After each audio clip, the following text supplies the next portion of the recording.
But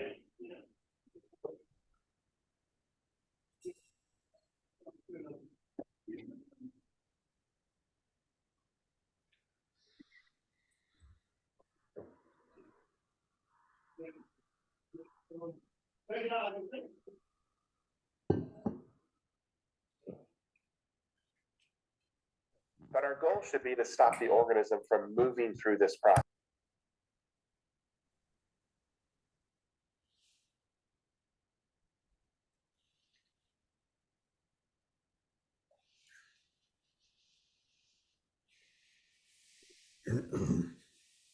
Right, so we'll get started in another couple of minutes.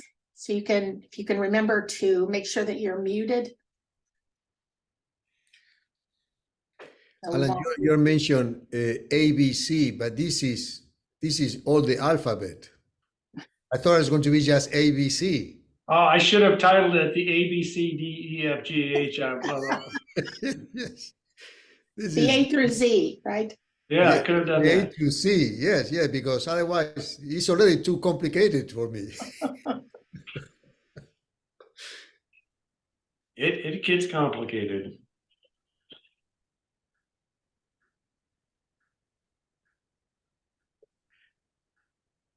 Did they stop coming?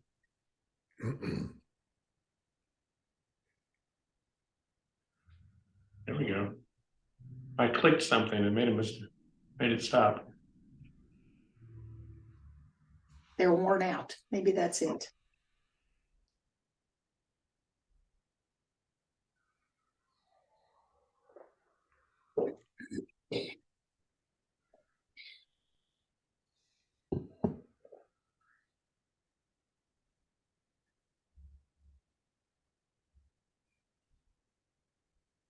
It is sort of mesmerizing, so. Well, thank you, Dr. Junkins. We're at the top of the hour, and we are delighted to have you talk with us today about the ABCs of beta-lactamases. As the Chief of Microbiology at Norton Healthcare, you've been a wealth of information for us on these Grand Rounds sessions. And we look forward to this one too. So can I turn it over to you? Okay, let's do it. Yeah, and I'll tell you up front, this is going to be a very cursory treatment. There was one time, I think Ruth may have been there, maybe some of you had been there, where I had 2 hours and 15 minutes lecture on beta-lactamases and was actually rushed at the end of it. So if you were there, I apologize. I'll promise I'll have you out of here before 2:30. Okay. No, just joking. You'll be faster than that. We're going to go very quickly. These are your beta-lactam antibiotics. There's 4 different classes: penicillins, cephalosporins, S-trianem, and carbapenems. And the one thing to notice about all of them, if you can see my cursor, they all have this little square here in the middle of them. Carbon, carbon, carbon, nitrogen with this keto group coming off the side. That is called the beta-lactam ring. And that is the thing that makes them beta-lactam antibiotics. It's the magic part, because that very closely resembles a intermediate in the production of peptidoglycan. So when these come in there, your enzymes, which normally make, well, not you, the bacterial enzymes that make the peptidoglycan, see that and they bind to it, and then they're not available. So the bug cannot make his own cell wall, and the bug just lyses and dies. That's the way they work. That beta-lactam ring is the key. But bugs are smart, and bugs have started from the very beginning producing enzymes called beta-lactamases. And the beta-lactamases all do the same thing. They come in here to this ring, and they will hydrolyze that. They'll go to this, bam. And now you don't have that ring anymore. And so what you're going to get is an antibiotic, a penicillin, that is useless. It's now called penicillinoic acid, and it's not going to do anything to prohibit the growth of that bug. There's a lot of beta-lactamases. I'm going to go through sort of this table here, hit to the 4 main types that we're worried about. First of all, you can classify them based upon their spectrum. So there are some that work against the penicillins, but they don't work against cephalosporins or carbapenems. Then you have some that move on to second, third generation cephalosporins. So they'll break down ceftriaxone, ceftazidime, cefepime. That's a fourth generation, but cefepime as well. And then you have those that are carbopanamases and will be able to hydrolyze ertapenem and meropenem and imipenem. You can also classify them by their activity, their structure. So we call them classes A, B, C, and D. And the main thing about class A, these are the ones that are inhibited by clavulanic acid or tazobactam, the kind of classical, what we call beta-lactamase inhibitors. So that's great because you can add those to a preparation. Instead of just treating with the amoxicillin, I can treat you with amoxicillin and clavulanic acid. And that way, a bug that normally has a beta-lactamase that would break down amoxicillin, in combination with that clavulanic acid, it's not going to be able to break down amoxicillin anymore. So we can actually use those to help treat patients. Class B are not broken down by these things or inhibited by these things, but they are metallo-beta-lactamases. They require a zinc ion. So you can use EDTA to kind of chelate out that zinc ion, and those beta-lactamases won't work. C's are inhibited by boronic acid, and D's are inhibited by salt. The problem with these three is you can't use those to help treat a patient. I can't give a patient meropenem plus EDTA or plus salt or plus boronic acid. That's not going to work. So these are interesting for us from a laboratory perspective because we can use those to identify what type of beta-lactamase we have, but they're not going to be useful for treating patients. So let's start with the first main class, and that's these guys right here. These are what's called the native beta-lactamases. And if you went back in history to right after penicillin was introduced, these are the ones that we saw, these early beta-lactamases called native beta-lactamases. Notice they are class A, so they will be inhibited by these inhibitors right here. And they were penicillinases only. They would break down penicillin, amoxicillin, ampicillin. Some of them break down first generation cephalosporins. There were two different families of those, but there were really only a couple enzymes of each. So these are easy for us to test for. This is a quickie little test that we can do in the laboratory. This is a paper disc that has a cephalosporin called nitrocephin in it. That nitrocephin is not used to treat patients anymore. It used to be, but it's kind of colorless. But if the bug hydrolyzes that beta-lactam ring, then it turns a red color.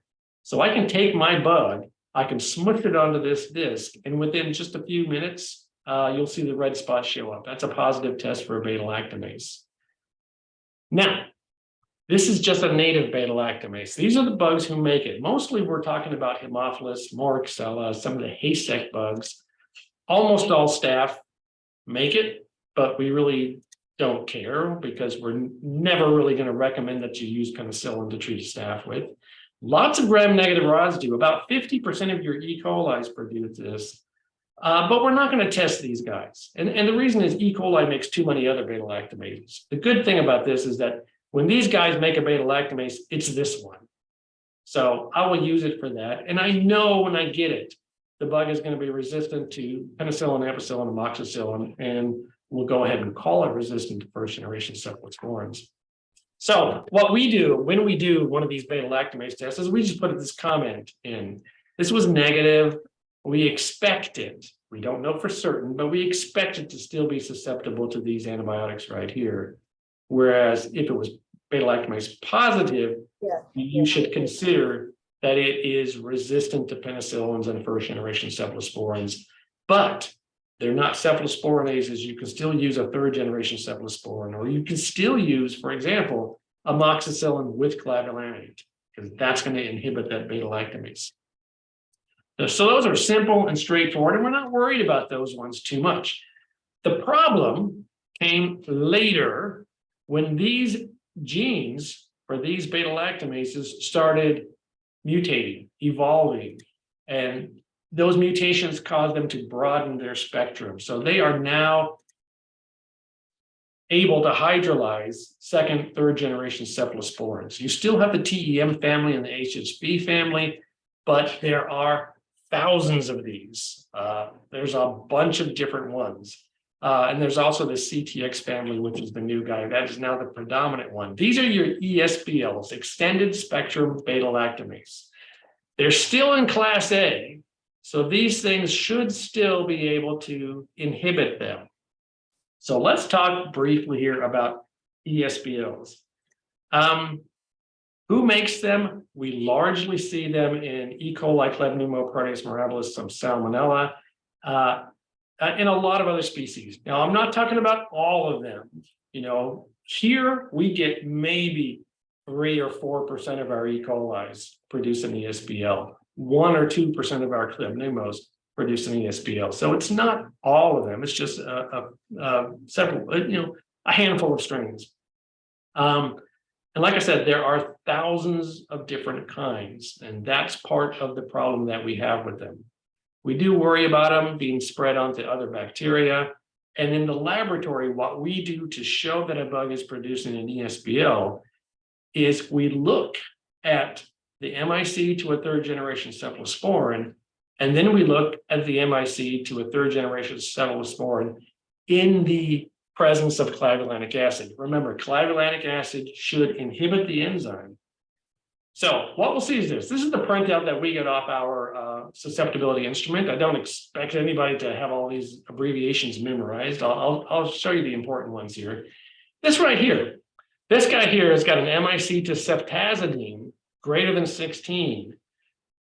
But if I add some clavulanic acid to it, then all of a sudden the MIC drops all the way down to less than or equal to 0.25.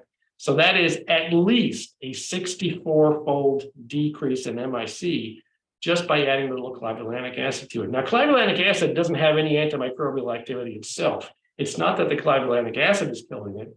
It's just that the ceftazidime is doing a much, much better job. And that's because you have inhibited the beta-lactamase. So this shows you you've got a beta-lactamase that is active against a third generation cephalosporin that is inhibited by clavulanic acid. That's going to be an ESBL. This is showing the same thing here with cefotaxime, without clavulanic acid and with clavulanic acid. So we would look at this and say, this is a definitive test here that this bug is producing an extended spectrum beta-lactamase. Now, if you look at the other drugs, I'll point out a few here. Notice here, this is augmentin, amoxicillin clavulanic acid. It's still susceptible. This is piptazo. This beta-lactamase would break down piperacillin, but in the presence of tazobactam, it's inhibited. So it's still susceptible there. And this is ceftazidime again, this time with the new beta-lactamase inhibitor, avibactam, showing that it's inhibited. So in the presence of these beta-lactamase inhibitors, you can still treat patients with those antibiotics. And I also want to point out that if you look at the carbapenems, ertapenem is susceptible, imipenem is susceptible, meropenem is susceptible. These ESBLs have very little to no activity against carbapenems, so they still work. So that's the way we normally do it. If we have to, we can do a little disc test, which is very, very similar. This is ceftazidime by itself, and this is ceftazidime with clavulanic acid in it. And you can see that with the clavulanic acid, the bug appears to be more susceptible to ceftazidime than if you give it ceftazidime alone. So if we need to do that manual disc test, then we can do that. That's very simple, straightforward. These are ESBLs. Let's complicate it a little bit more here. Let's go down to class C, because these are also cephalosporinases down here. And we generally call these enzymes your AMC beta-lactamases. Notice they are inhibited by boronic acid, but they're not inhibited by these things up here, not inhibited by tazobactam or clavulanic acid. So AMCs, we look at them in two different groups here. Some of those are plasmid encoded. So some of your E. coli, again, maybe only 2% of your E. coli, 1% of your Clebpneumos, 1% of your Proteus mirabilis, they make AMC enzymes. So the great majority of your E. colis do not. When they do, they are usually encoded on a plasmid, and we worry about that from an infection control perspective, because that means that E. coli can pass that plasmid on to other bacteria. So it's more easy to spread the resistance to terminate. They also typically, when they have that plasmid, will express that AMC enzyme all the time, constitutive expression. The gene is always on. And it's usually expressed in a very high amount. So these are clinically significant. They're pumping out enough AMC that it is going to make cephalosporins useless. Okay. But there's another group, all enterobacters, all serratias, all Citrobacter floridans, and a couple others. All of them have an AMC gene on their chromosome. So they're not going to spread it on. So we kind of think they can be very bad boys as far as resistance goes, but we really don't worry about them passing that gene on to other bacteria. So there's a question there about whether it's an infection control risk or not. But these ones are a little different. Those enzymes are typically inducible. That means they don't express them all the time. They only express it if they need it. And usually that means when they're in the presence of a beta-lactam, that beta-lactam will turn on expression. Okay. But most of the time they're expressed in a very low amount. So if we actually did susceptibility testing on these, a lot of the time they'll be completely susceptible to third generation cephalosporins. And we'll report them as such. But during treatment, it's very easy for them to develop high-level expression. You got one bug that turns on that enzyme, and all of a sudden he overgrows everybody else. So real quick, just kind of a comparison between ESBLs and AMC.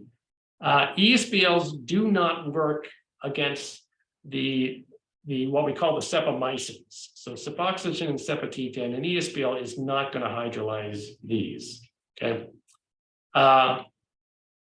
Whereas an AMC enzyme remains susceptible to cefepime, right? So ESBL will remain susceptible to cefoxygen and cefotetan. I think I might have gotten that word wrong there. Let me straighten that out. An ESBL should remain susceptible to cefoxygen and cefotetan, but probably be resistant to cefepime. An AMC will be resistant to cefoxygen and cefotetan, but probably remain susceptible to cefepime. So we can kind of tell what we have by looking at that susceptibility panel. Remember that clavulanate, sulbactam, tazobactam are all going to inhibit the ESBLs, but they do not inhibit AMCs. And both of these should remain susceptible to carbapenems, and the new beta-lactamase inhibitor, avibactam, actually does inhibit both of them. So we can look at a susceptibility panel and see something like this. This is one that we had recently. What I'm looking for here is this cefoxytin is resistant. Notice here, ceftriaxone is resistant, ceftazidime is resistant. So your third generation cephalosporins, it looks like there's an extended spectrum beta-lactamase, but it's also resistant to cefoxytin. And that's what tells me this looks like an AMC beta-lactamase, whereas cefepime remains susceptible. If it were a class A ESBL, I'd expect it to be resistant to cefepime. Okay, I know I've kind of gone overboard there, but that's what I'm looking for. Resistance to this cefoxytin is a good sign that this is an AMC. Now, also notice here, sulbactam, clavulanic acid, tazobactam did not inhibit the enzyme. These antibiotics are still resistant or nearly resistant. So whatever this AMC enzyme, it's not inhibited by those. But also notice that it does still remain susceptible to the carbapenems, ertapenem, imipenem, meropenem. And this guy over here, ceftazidime with avibactam, avibactam did inhibit the beta-lactamase, and so it is still susceptible. Okay, there's no test on that panel which actually tells you this is an AMC. So we do a manual test for this, where we do a disc test. This is cefotetan, one of those cephomycins that all AMC producers should be resistant to. And this is the same disc that we've added boronic acid to. Boronic acid is not red. We add some red food coloring to it as well when we make these so that we can tell the disc apart when we put them on the plate. But notice here, it looks fairly resistant to cefotetan alone, but a much bigger zone when you add the boronic acid, because the boronic acid is inhibiting the AMC, and therefore the bug appears to be more susceptible. Whew, okay. Hopefully we're cool with that. Now, what about those ones that always make AMC? I don't need to test for AMC production in an enterobacter because they all do it. We all know it does. But sometimes it tests susceptible to the third generation cephalosporins. So this is an old patient now. This is from almost 11 years ago, but it's a good example. And this actually happens a lot. This was an Enterobacter cloacae from a urine. And what we do with these is we put this comment in. This bacterial species is known to produce a chromosomal AMC inducible beta-lactamase. Monotherapy with a third generation cephalosporin may result in the emergence of high level of resistance. So what we're telling our doctors is, even though we're reporting this as susceptible to ceftriaxone, we don't really recommend you use that. We would recommend that you use cefepime because the AMCs don't work against cefepime. But in this case, this was the discharge note in this patient treated with IV ceftriaxone for urinary tract infection. Okay, so this patient did get monotherapy, discharged on May 13th. On May 22nd, she was back in the hospital, and this is what happened. Collected the urine culture, now fully resistant to both ceftazidime and ceftriaxone. So it's the same bug, but being treated with that ceftriaxone caused that AMC to be turned on, and now it's heavily expressing AMC and is going to be resistant to your third generation cephalosporins. Also, piptazo down here is resistant. Okay. Now let's get to the bigger guns, and that's these dudes over here. These are the carbopanamases. These are the ones we tend to worry a whole lot about. Now you'll notice here that they cover a few different classes. There are these guys up here, noticeably KPC, which are in class A. And even though we say they can be inhibited by clavulanic and tazobactam, they're really rather poorly inhibited by those. We're really not going to use those to treat infections with. These are your metallo-beta-lactamases, a completely different mechanism that they use. The one here that we worry about the most is NDM, the New Delhi metallo-beta-lactamase that we see really mostly in E. coli. There aren't any in class C that actually have carbopanamase activity per se. Then there are the OXA enzymes, which can be both cephalosporinases or carbopanamases. There's some of each. So you have this whole range of carbopanamases. And there are variants within each different family there. So you do have hundreds of different types of carbopanamases.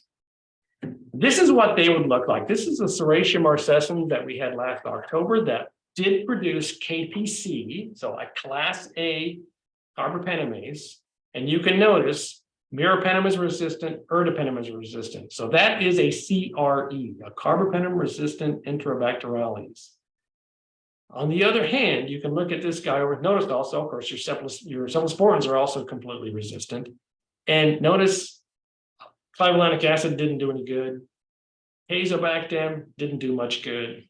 Okay, they're not doing a real great job of inhibiting.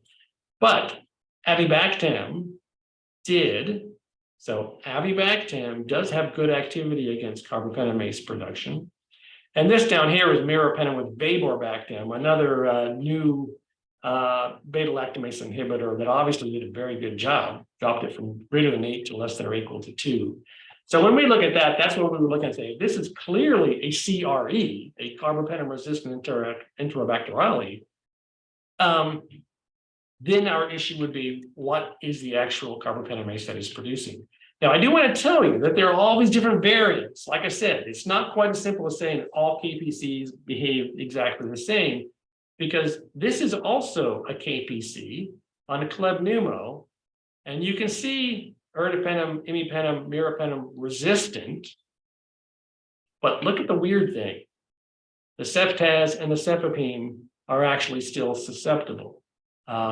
So not all carbapenamases are the same. This would make me a little nervous. Hopefully if I were a physician or a pharmacist and saw that this was a meropenem-resistant chleb and we reported it out as KPC, you would choose not to use ceftazidime, but that's the way we're going to report it.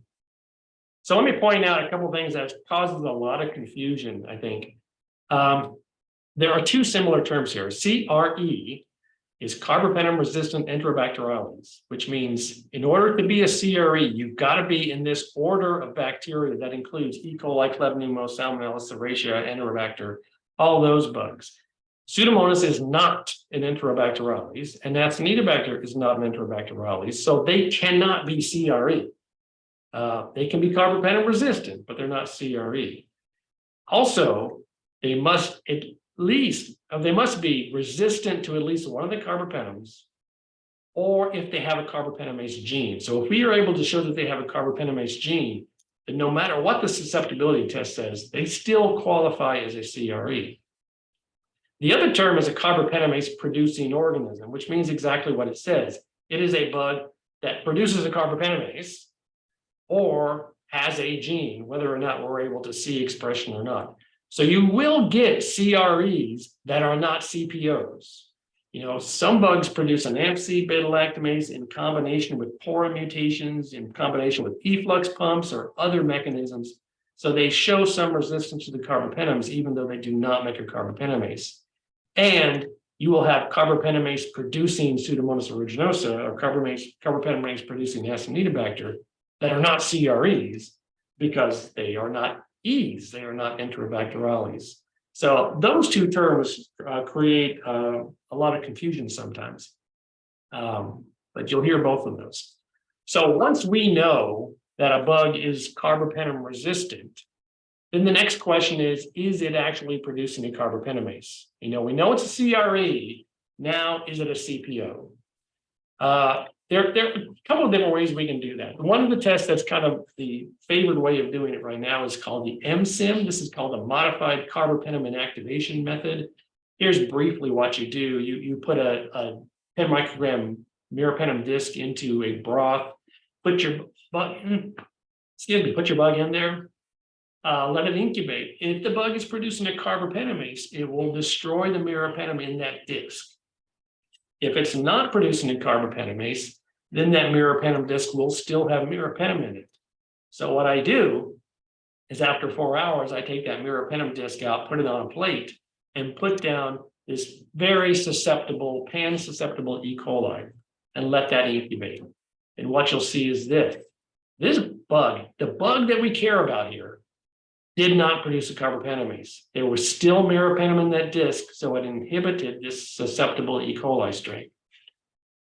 But in this case, that E. coli is growing right up to the disc, which tells us that the organism that we were interested in produced a carbapenamase, which destroyed the meropenem in that disc. So that would be a positive test for a carbapenamase. I don't know what kind of carbapenamase, I just know it was a carbapenamase. So if you want to know which carbapenamase it is, there's a few different ways to do that. Here are the most common, this is probably the most commonly one used, a molecular method. This is the Cepheid Gene Expert with the Carba-R panel. You can put your bug in there. It does a PCR for the big five, KPC, IMP, VIM, NDM, and OXA of the 48 class family. These are the ones that are the most potent carbapenamases. So it's a PCR assay for 5 different genes. It takes 48 minutes in the machine to be done, and it's designed to be usable on both isolated colonies. So after I've already done susceptibility and I know this bug is a CRE, I can do this test to see which one it is. But it's also designed to be used on rectal swabs if you want to screen patients. So there are some hospitals that will say certain subsets of patients we want to screen to see if they are colonized with a CRE or a carbapenamase producer. And so we'll do rectal swabs on these new admits and run this test to see. Here's the test that we use. Once we know we have a CRE, we use this little cartridge test. It's really kind of cute. It's called the Hardy Carba 5. It does the same big 5, but it's looking for the actual carbapenamase itself. So I can pick a colony, I'll put it in this little broth in this little tube here, drop it in there, and watch for the lines to show up. It detects those 5 carbopanamases. So it's only done on isolated colonies, takes about 15 minutes, and it's really very good. Works really well. Okay, that was a fast run through of the 4 biggest types of beta-lactamases that we are concerned most about. Let me tell you one last thing before we go. And I don't mean to make it sound like a nightmare scenario, but to me, sometimes it is a nightmare scenario. Beta-lactamases are a big, big headache for me and probably for all my pharmacy friends and physicians as well. Here's the problem. There are 2 problems with them. Differential spectrum. What I mean is there are thousands of different variants of ESBLs or AMCs or carbopanamases, thousands of them. And they have a different spectrum of activity. You will find, for example, I'd say the CTX right now, the CTX ESBLs are the predominant form of ESBLs that we have in the United States right now. Probably 95% of all our ESBLs are CTX family. It got that name because it was very active against cefotaxime and not so effective against the other 3rd generation cephalosporins. You still see them as being resistant sometimes, but every now and then we'll see one that's resistant to cefotaxime and still susceptible to ceftazidime. And we'll say, okay, well, that looks like a CTX. So they have these differences. You can't just say you're producing an ESBL and know which antibiotics it's going to be resistant to. And you can't predict the spectrum from the actual test that I've told you about at this point. Okay, so differential spectrum is a problem. Here's my biggest headache, differential expression. These are almost all inducible enzymes, and they're turned on and off by exposure to a beta-lactam. And you have different situations. You say, okay, you have the activity. This enzyme works best against cefotaxime.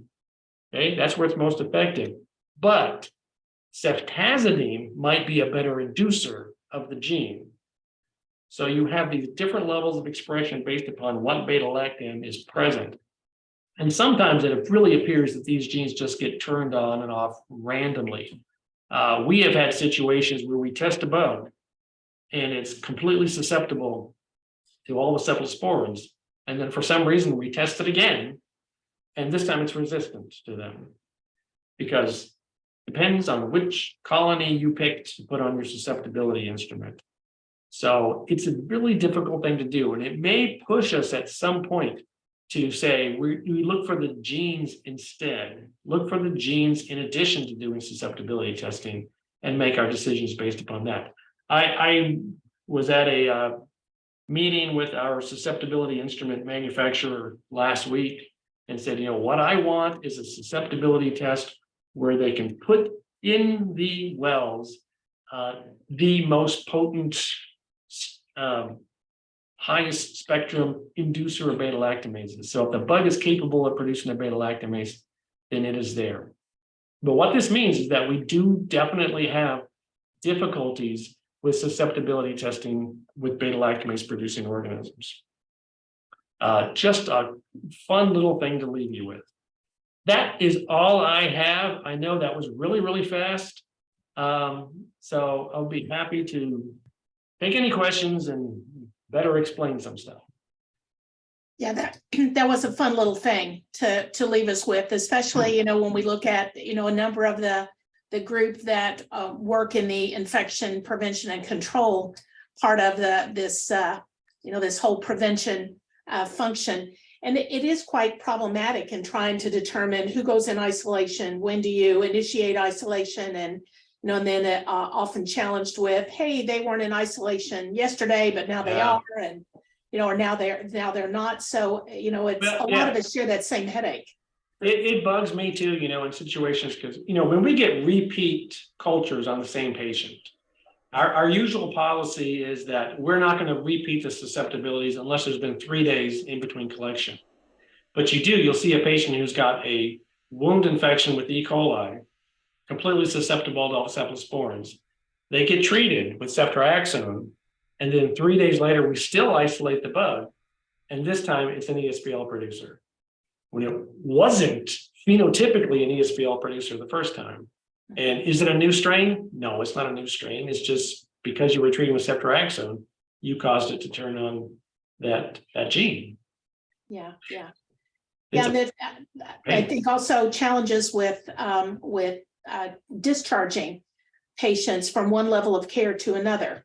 In the you know, what that identification then of a multi-drug resistant organism does to not only the care they receive, but you know, their ability to interact with others. Right. So we send someone to long-term care, and then all of a sudden it's like, oh my gosh, we've got to restrict them from this therapy or that, you know, group meeting. So, you know, it is such a challenge. So it's great that it aims back kind of upstream again to what is it that we need to do to keep that from happening. And so I was interested, and I know Dr. Maris is just going to be chomping at the bit also to ask some questions, but, you know, we've talked a lot about the importance of using the information provided on the lab report and reading it. So like the example that you gave about, susceptible on the report, but you've got to read the caveat. So I wonder kind of what is happening, and because this is, you know, a discussion I know that a lot are having on how can we take this information and put it into practice, either earlier or, you know, begin to think, I've got to read those notes. So, you know, kind of what's happening on the microbiology side to, you know, to it's tough. We tried our best to put comments in when it's reasonable to do so like that. But absolutely, there are people who don't read the comments. You know, I get questions all the time about, you know, not even related to cultures, you know, with PCRs. What bugs are you actually testing for with PCR? And I said, well, did you read the comment? Oh, no. If you read the comment, you would have seen that. At least, you know, we're better now. Our old laboratory information system would allow doctors to bypass the report entirely and just see the name of the bug and the drugs that work. Now in Epic, they actually have to go in and hold the report up and see something. So it is helpful. It's a tricky thing because you don't want to overdo it. You know, I can't put 3 paragraphs of comments on every single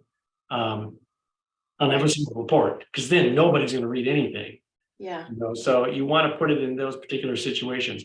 I'm actually impressed with most of our physicians that I see, at least, and maybe I should be impressed with our pharmacists, because it's pretty well known that Enterobacter and Serratia you treat with cefepime. You don't use ceftriaxone, no matter what the lab report says. And there are some labs, and you can make a good argument for this too. Why are we reporting that it's susceptible to ceftriaxone in the first place, even if it tested it? You know, we do that with certain things, Klebsiella and ampicillin. Okay, Klebsiella is always resistant to ampicillin.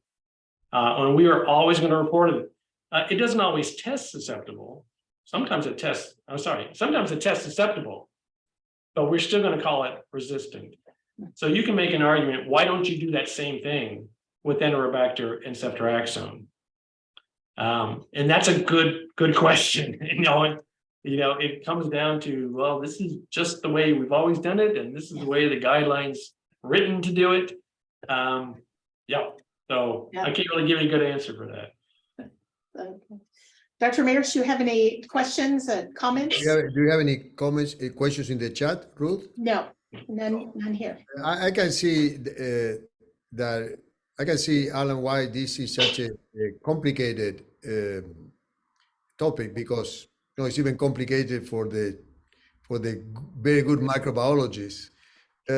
Now, usually when you mentioned that the ESBL are inhibited by beta-lactamase inhibitors, and then we read that due to the inoculant effect, not to use piperacillin and tazobactam in practice. I mean, not to use all the things that in theory, when we read in the textbook, are supposed to inhibit the organism. But then, could you explain the inoculant effect, and why is that, again, another contradiction? It may be susceptible, but then we are coming with this consideration not to use a particular antibiotic in clinical practice. Yeah, look at it this way. If these are inducible enzymes, and if the bugs can randomly turn them on and off, then a given single colony on a plate. You know, let's say that single colony has 100,000 cells in it. You could have a situation where 80,000 of them are producing the beta-lactamase and 20,000 are not. And then I have no problem. But you can also have situations where a very small minority of those cells are producing the enzyme at that particular time.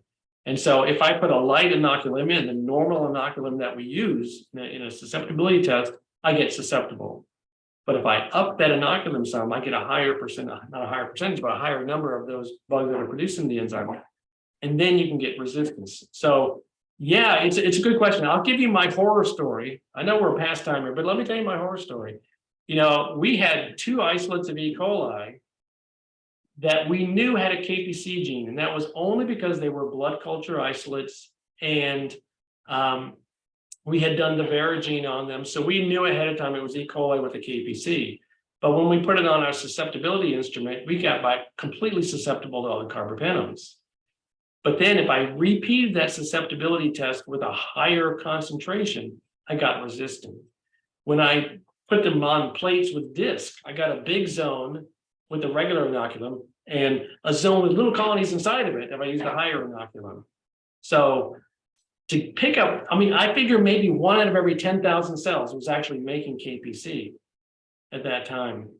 But if we had started that treatment, if we had trusted that susceptibility test with the low inoculum, and they had started that patient on, you know, it was an ESPL producer, we knew that. So they started them on meropenem. Then those bugs that were producing the KPC would be selected for. And you may look at the patients getting better, and all of a sudden they're not getting better, and they've got this carbapenem resistant E. coli in there. That happened twice, and it only happened on blood cultures because we knew that ahead of time it was KPC. How many urine cultures are that same thing where it comes off our machine and we have no reason to question the susceptibility results? See, I'm making everybody nervous now. No, this is, I mean, essentially, this is a challenge for all our antimicrobial stewardship approaches, because I always, no, I completely agree with you. I always remember a patient I had years ago that was having, after the cardiac surgery, has external osteomyelitis. Then the sternum was open, and we have a big wound with connected to the, he has a Klebsiella, and we just swab, and we got the Klebsiella from the sternum, and the Klebsiella was, again, susceptible. But then every 2 or 3 days you swab again, because plastic surgery is not going to put anything until the culture is negative, and we can see how the resistance was changing. And in a couple of days, every antibiotic we were using, we're losing antibiotics in the single patient that we were just culturing, and then you wonder, say, how many times this happened clinically in other situations. That microbiology tell me this bacteria is susceptible, and I start using this antibiotic. Then, as you mentioned, if the patient doesn't respond clinically, it's time to reculture. Exactly. I mean, face it. I mean, what you're doing when you treat with any antibiotic is you're selecting for that subpopulation that is resistant. And so after 3 days, what you've got left is that subpopulation is the majority of your cells, and they're all resistant. So yeah, you gotta keep at it. Sorry, the limitations of what we do, you know. You are giving these presentations to be sure that we all has a very good microbiology, because without microbiology, we cannot manage the patients. Well, I'm glad you look at it that way, because I was looking at it like, you know, microbiology stinks. You know, come on, this is the best you can do. Guaranteed. So none of us have a good night's sleep. Yeah. So, but I think it is a reminder about the continued stress on making sure that clinicians have a good understanding about antibiotics. And you talked a lot about the physicians, as a nurse practitioner, that, involved in a lot of outpatient settings, as well as inpatient settings and long-term care. This is such an area of need for education, not only about the drug, but about the impact, and how, and then many facilities don't have the on-site microbiology. So they may be sending something out. So there isn't this ability to have this level of dialogue. So this is such a value to be able to do that and develop a deeper understanding. So I agree, Ruth. And in any, I mean, we're discussing ambulatory setting, we're discussing no long-term care facilities. I may say that any question, every patient that doesn't behave the way that we're supposed to behave, we need to get involved in microbiology because these microorganisms doing something unusual. Yes, we have a urine culture, the organism is susceptible, and I start the right antibiotic, but the patient is not responding. Again, this presentation is very clear. I mean, at this moment, I may have a totally different organism, even though the name is the same. Yeah. And these are going to be all important things to consider when we manage patients. good. Yeah, they've gotten pretty sneaky about being able to change their ways very quickly. And another thing, Alan, that I remember, we are from the time that the only person with a multi-resistant pathogen for us was you have to be very sick in the hospital.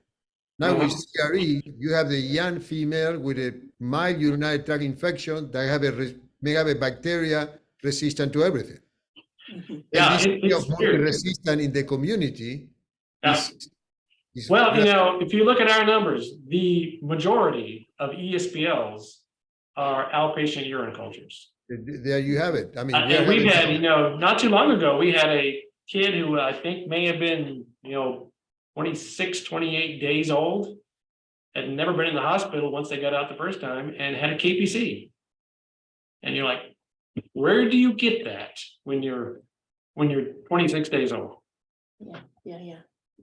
No, it's very important. Yes, the resistant organisms now are in the hospital and in the community. Yeah. Well, thank you very much. And again, we'll have this recording, and this is a great example, especially for the infection prevention community, as you are hopefully using access to some of these videos for to educate others that may not have been able to be on grand rounds, or are using this to to highlight the importance of multi-drug resistance.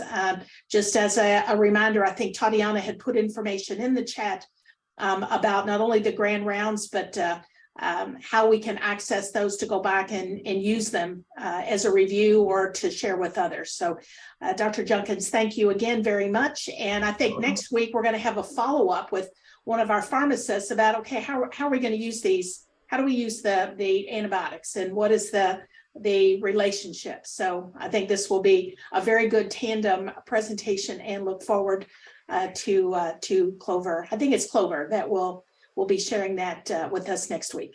So thank you very much, and we will see you back then next Wednesday at the same time at 12 noon. Thanks very much. Thank you, Alan. Excellent. Thank you.